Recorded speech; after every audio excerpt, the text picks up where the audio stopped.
இந்த திருப்பதி லட்டு விவகாரம் அந்த விஷயத்துல வந்து முன்னாள் அமைச்சர் ரோஜா கூட சொல்லியிருந்த விஷயம் என்னன்னா, இதற்கு பின்னணியில பாஜக இருக்கிறாங்க அப்படிங்கிறத சொல்றாங்க. பிரதமர் மோடி அவர்கள், அமித்ஷா அவர்கள்லாம் ஏன் இதை வந்து இன்னும் கண்டிக்காம இருக்கிறாங்க, இதற்கு பின்னணியில பாஜக ஒரு அரசியல் ஆதாயம் எதிர்பார்க்கிறது. நீண்ட பாரம்பரியம் உள்ள பாலிட்டிஷியன் இப்படி ஒரு ஸ்டேட்மெண்ட் கொடுத்தா நாளைக்கு ஃபியூச்சர்ல நமக்கு திருப்பி அடிக்கும். ஒருவேளை அது பொய்யா இருந்தா ஜெகன்மோகன் ரெட்டிக்கு இன்னும் பேர் அதிகமாயிடும்ல. நான் சொல்லும் போதெல்லாம் என்ன திட்டினீங்களே, ஜெகன்மோகன் ரெட்டி வந்து ஒரு ஆன்டி ஹிந்து, இப்படிதான் பண்ணுவாரு, அவரோட கன்சென்ட்டோட தான் அது நடக்குது. இந்த கருத்துக்கு ரொம்ப பெரிய பேக் போனா இருக்கிற மாதிரி வெளிவராத ரிப்போர்ட் ஏதோ ஒன்று இருக்கு. எங்கிட்ட ஆதாரம் இருக்குன்னு சந்திரபாபு நாயுடு சொல்றாரு, இல்லாம சொல்ல மாட்டாருல்ல. வேறு மதத்தை சார்ந்தவங்க அவங்க மதத்தை மட்டும் பேசுங்க, அடுத்த மதத்தை பத்தி பேசாதீங்கன்றது ஒரு ஜெனரல் ரூல்.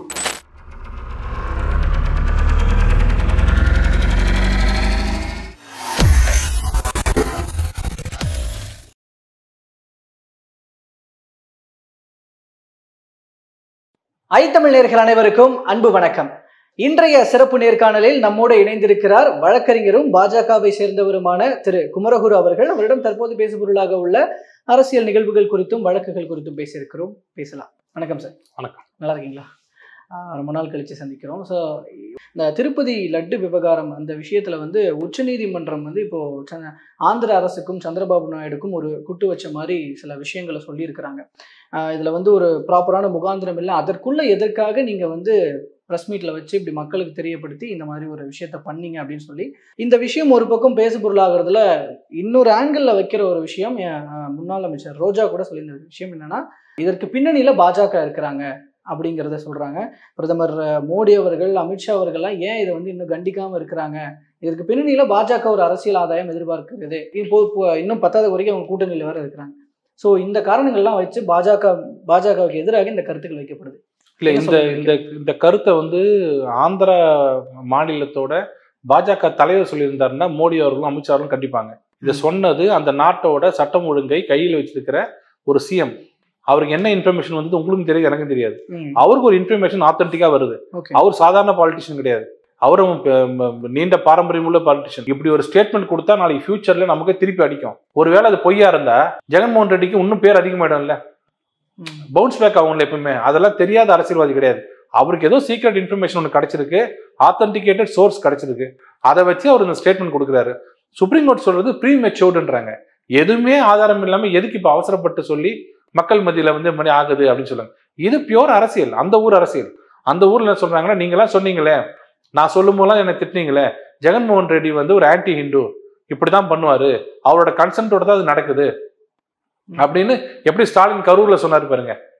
அது மாதிரி ஒரு ஸ்டேட்மெண்ட் கொடுக்குறாரு. அவர் அரசியல் பண்றாரு. இது பாரு, இவரை பத்தி உங்களுக்கு தெரியுது பாருங்க, இவர் மோசமானவர் அப்படின்னு சொல்றாரு. அது ப்ரீமெச்சூர்டா இல்லையான்றத வந்து நாளாக இன்வெஸ்டிகேஷன் தான் ப்ரூவ் பண்ணும். ஆல்மோஸ்ட் எல்லா இதுலயுமே வந்து ஓரளவுக்கு கலப்படம் பண்ணது உண்மைன்ற மாதிரி ஒரு ரிப்போர்ட்டா வருது. ரிப்போர்ட் வந்து அதை இன்வெஸ்டிகேட் பண்ணி என்ன வருதோ அதுக்கு முழு பொறுப்பு. அதுல கூட ஆப்ஷன்ஸ் கொடுக்குறாங்க. இப்போ மாட்டு கொழுப்பு, பன்றி கொழுப்பு, அதுலயே சோயாபீன்ஸ், இந்த மாதிரி மத்த ஆயில்ஸும் இருக்கும், பாம் ஆயில்ல இருக்குன்னு.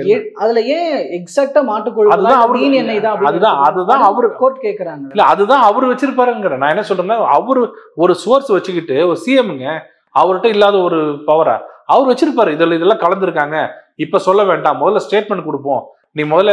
அந்த ரிப்போர்ட் தானே கோர்ட்ல சப்மிட் பண்ணிருப்பாங்க, அதுதானே போதுமான வகையில இல்லைன்னு கோர்ட் சொல்லுது. இல்ல கோர்ட்ல சப்மிட் பண்றது, இப்போ இன்வெஸ்டிகேஷன் நடக்கும்போது நீங்க இப்ப ஒரு டாக்குமெண்ட் வச்சிருக்கீங்க, இந்த டாக்குமெண்ட் வச்சு இன்னொரு கம்பெனியை எடுக்க போறீங்க, அவங்ககிட்ட வாங்க போறீங்க, நீங்க எல்லாத்தையும் கோர்ட்டுக்கு கொடுத்துட்டீங்க வச்சுங்க, கோர்ட் வந்து இங்க இல்ல இங்கெல்லாம் இப்படிலாம் இருக்குன்னா அந்த கம்பெனி உஷாராயிடுவாங்க. நான் என்ன சொல்றேன், யார் சொன்னாங்களோ அவர் தான் முழு பொறுப்பு. நாளைக்கு ஏதாவது பேக் ஃபயர் ஆச்சுன்னா கூட அதுக்கு முழு பொறுப்பு ஏற்க வேண்டியது அவரு தான். அவரோட இன்னொரு 10 மடங்கு அதிகமா பாயக்கூடியவர் பவன் கல்யாண். அவரு இன்னும் அதிகமா போறாரு. 2 பேரும் கலந்து பேசிதான் முடிவு பண்ணிருப்பாங்க. இது உண்மையா இல்லையான்றது ப்ரூவ் பண்ண வேண்டியது அவங்க. இன்வெஸ்டிகேஷன் டீம் இதுல இருக்கும்போது நம்ம அதிக புத்திசாலித்தனமா அது உண்மைன்னு சொல்றதும் தப்பு, அது பொய்ன்னு சொல்றதும் தப்பு. இந்த விஷயத்துல அரசியல் இருக்கு. அதை விட முக்கியமான விஷயம் அவரோட மத வெறுப்பும் அதுல இருக்குன்னு அவங்க சொல்றாங்க. அது போக போக கோர்ட்டு தான் முடிவு பண்ணி சொல்லுவோம். இன்னும் வெளிவராத அவருடைய இந்த கருத்துக்கு ரொம்ப பெரிய பேக் போனா இருக்கிற மாதிரி வெளிவராத ரிப்போர்ட் ஏதோ ஒன்று இருக்கு. அவர் சொல்றாரு, எங்கிட்ட ஆதாரம் இருக்குன்னு சந்திரபாபு நாயுடு சொல்றாரு, இல்லாம சொல்ல மாட்டாருல்ல. அவ்வளவு மோசமா, ஏன்னா அவரோட லைஃப் அதுல இருக்குங்க, அரசியலே அதுல இருக்கு. ஏன்னா அதுல தப்பாயிடுச்சுன்னா திருப்பி ஜெகன்மோகன் வந்துருவாரு மேல. அது மாதிரி அவர் அந்த ரிஸ்க் எடுப்பாருன்றது எனக்கு தெரியல.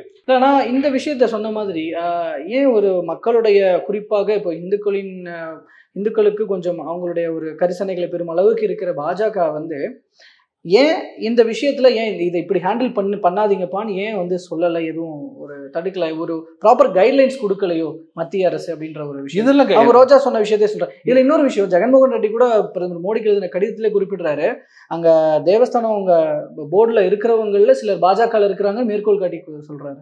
அதாங்க அவரு ஜெகன்மோகன் ரெட்டி சொல்றாரு, இதுல எங்க இருந்து மத்திய அரசு உள்ள வந்து நீ இதை பேசாத இதை பேசுன்னு எப்படி சொல்ல முடியும்? எனக்கு அது எப்படி நீங்க மாநில அரசுக்கு வந்து ஒரு, ஏன்னா இது வெளியில போய் திருப்பதிக்கு ஒரு அவப்பெயர் ஏற்படுது, லட்டுக்கு ஒரு அவப்பெயர் ஏற்படுது, அந்த மாதிரிலாம் பண்ண வேணாம், அது நம்மளுடைய நாட்டுக்கோ இல்லை இங்க இருக்கிற ஒரு கல்ச்சருக்கோ ஒரு இழுக்குன்ற அந்த பாயிண்ட் ஆஃப் வியூல ஏன் ஆக்ஷன்ஸ் எடுக்கக்கூடாதுன்னு ஒரு கேள்வி. இல்ல என்னன்னாங்க, இப்போ நம்ம திரும்பி அவர் உதயநிதி ஸ்டாலினுக்கு வரேன். அவர் வந்து ஒரு ஹிந்து, ஒரு நாத்திகவாதி நம்ம நினைச்சிட்டு இருக்கோம். நான் நினைச்சிட்டு இருந்தேன் அவர் நாத்திகம் பேசுகின்ற ஒரு இந்துன்னு. ஆனா அவர் என்ன சொல்றாருன்னா, நான் ஒரு இந்து கிடையாது, நான் கிறிஸ்டியன்றாரு. அவர் கிறிஸ்டியன்றாரு, மனைவி கிறிஸ்டியன்றாரு. அப்படி கிறிஸ்டியனா இருக்கிறவர் வந்து ஒரு விநாயகர் சிலையை பார்த்து இந்த பொம்மையை அப்படி இருக்கு, இந்த பொண்ணு கேட்டுச்சு, இந்த பொம்மையை போய் கரைச்சிருவாங்க, தலையை அப்படி இருக்கு கிண்டல் எல்லாம் பண்றாரு. எனக்கு என்ன வருத்தம்னா அதே அங்கேயும் இந்த பதில் தான் அங்கேயும் வரும். வேறு மதத்தை சார்ந்தவங்க அவங்க மதத்தை மட்டும் பேசுங்க, அடுத்த மதத்தை பத்தி பேசாதீங்கன்றது ஒரு ஜெனரல் ரூல். என் மதம் தப்பா இருந்தா கூட நான் என் மதத்தை பத்தி பேசுறதுக்கு உரிமை உண்டு. இஸ்லாமிய மதத்துல இருக்க பிரச்சனைய இஸ்லாமியர் பேசினாதான் ஒத்துப்பாங்க, கரெக்டா? அது வெளியிலிருந்து ஒருத்தன் பேசினா ஒத்துக்க மாட்டாங்க. அதே மாதிரி ஹிந்துவா இருந்து நீ ஹிந்து பத்தி பேசு, நீ கிறிஸ்டியனா நீங்களே ஒத்துக்கிட்டீங்க, நான் கிறிஸ்டியன் சொன்னதுக்கு அப்புறம் நீ வந்து விநாயகர் சதுர்த்தியை பத்தி கிண்டல் பண்ணக்கூடாது. அதே கான்செப்ட் அங்க வச்சுக்கோங்க.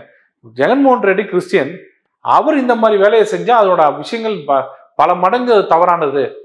இதே ஒரு சந்திரபாபு நாயுடு காலத்துல பண்ணியிருந்தாருன்னா இன்டென்ஷன் இருக்காது. இவர் வேறு மதத்தை சேர்ந்தவர் இப்படி பண்றாருன்னா இன்டென்ஷன் இருக்குமோ அப்படின்னு சந்தேகப்படுற மாதிரி சந்திரபாபு நாயுடு பேசுறாரு. அது இருக்கா இல்லையா இன்வெஸ்டிகேஷன் பண்ணா அதுக்கு உண்டான முழு பொறுப்பு அவருக்கும் பவன் கல்யாணுக்கும் போய் சேரும். இதுல பாஜக எங்கிருந்து வந்தது, மோடி எங்கிருந்து வந்தாரு? எல்லாத்துக்குமே மோடி இருக்கா இல்லையான்னு அவங்க முடிவு பண்ணிட்டு போறாங்க. ஓகே ஓகே, இது ஏன்னா அங்க வைத்த பின்னணியில் பாஜக அப்படின்ற அந்த அதுக்கு முகாந்திரமா தெரிகிற பாயிண்ட்ஸாக அவங்க வச்ச பாயிண்ட்ஸை நான் கேட்கணும்னு நினைச்சிருந்தேன். அதனாலதான் எதுலயும் பின்னாடி பாஜக இதெல்லாம் இருக்காது. ஓகே, ஸோ அதை பொறுத்து வந்து பார்ப்போம் சார். அதை சொன்ன மாதிரி அந்த ஆய்வு முடிவுகள் என்ன வருது அப்படின்னு சொல்லிட்டு. ஸோ பல்வேறு அரசியல் நிகழ்வுகள் சார்ந்த உங்களோட பார்வைகளையும் கருத்துக்களையும் எங்களோட மூலமாக மக்களோட பகிர்ந்துகிட்டதுக்கு ரொம்ப நன்றி.